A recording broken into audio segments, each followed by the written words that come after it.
as far as property management goes, we for a long time I was not a position to where we were going to solicit or work with people that weren't our investment clients or came to us from properties that we had sold. That's all changed. We've got a fully functioning, fully operational property management business that is helping to make Detroit a better place for me and my family. And, if Detroit survives and does well, quite frankly, I think the ripple effect, goes a lot bigger than just Detroit. It's a worldwide thing. So we are taking new property management clients, and if you know someone and you send them to me, I pay marketing fees or referrals or whatever we have to call it to maintain compliance with the laws. So yeah, I mean, we're looking for new property management clients. As far as international investors, I'd love to work with and have new clients coming in all the time that are interested in international properties. The conversation that I have is frank and honest and positive, but it is not something that is full of sexiness and lies. I mean, these are not the stripper deals that you're going to find where, oh yeah, I'm wonderful and beautiful and perfect, until you turn the lights on, No, these are deals you want to marry. This is long-term relationship stuff here. And that's where I want to be. I don't want to churn them and burn them. I don't want a client who buys one house from me. I want clients that are going to buy and buy and buy and invest and invest and invest and stay with me for the long haul. I've worked with and vended properties to some seriously questionable characters, and I've had to cut ties with as far as doing the whole property management for their properties, because they sell properties on a lie, and then they throw it in my lap and say, manage this property. And then when we tell the owners the truth that your property needs $10,000 in stabilization, I got the vendor saying, you can't tell them that. You have to tell them that their property's rented and here's a lease. I'm like, there's no B in the property. We can't show them a lease. That's not only unethical, it's straight up fraud. So I'm like, you know what? And this is a lucrative client that I worked with for a while. I'm like, I'm not doing this anymore with you. I sent him and fired him in April. We sent a cease and desist letter and said, you know what, we're done. So I have no problem turning away money.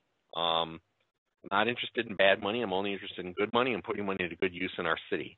So that's the investor side of it. And then as far as the have-wants go, always looking for property and always looking for deals. I spoke at the Oakland REI last month and met a young lady there, and she had a property that she had in Highland Park, and we ended up buying it, and it was her first wholesale deal, and I was the buyer. So I mean, if you haven't done anything in the business, I'm willing to work with you. If you're a seasoned pro, I've got some really substantial big hitters that are buying thousands of units of apartment buildings in Detroit right now that I'm working with. So I don't have a problem working with anybody at any point in the game as long as their moral compass is pointed the same direction as mine.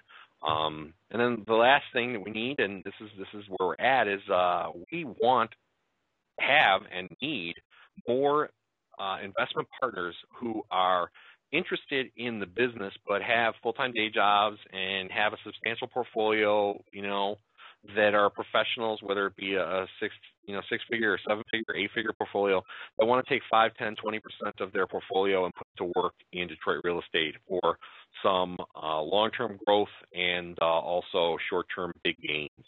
The whole equity partnership that we discussed earlier, I am actively looking for and will be looking for that for the rest of the summer and the rest of the year. Okay, what you're talking about is you're looking for people that have a portion of their portfolio to put aside for risk capital then. Yep, and then once we get to the point of having enough properties in that type of scenario where we're holding them, we're really looking at a syndication private equity offering where we're going to raise a couple $1 million, and do that with low end properties in the city, because the safety is in numbers here in Detroit. It's safety in numbers. You get a 100 property portfolio in Detroit of hand-picked properties that you're not in too high on a basis side of, and you're not going to lose money not buying today. Absolutely not. unless the whole world falls apart. We can't plan for that. I mean, other than that, you're just not going to lose money. We have good property management. We know how to pick good properties. I know how to make money. I mean, that's what I do. Hey, another thing, again, these folks that call me, I was thinking about that there's a need for somebody to do a turnkey rescue type of a business. Would you? And I think that kind of dovetails with your stabilization pillar. Absolutely. If there are foreign investors that are currently have properties in the ditch, would you be willing to talk to them in terms of counseling them and help them, point them in the right direction, whether or not the property is even worth stabilizing? Yes, yes, and I will have the difficult conversation with them, and because look, it's going to come down to one of two things. Either you're going to need to put some money into this property to make it right, or you need to liquidate, cut your losses, and move on. And it may be a blended thing where it makes sense to put a little bit of money into it and liquidate it.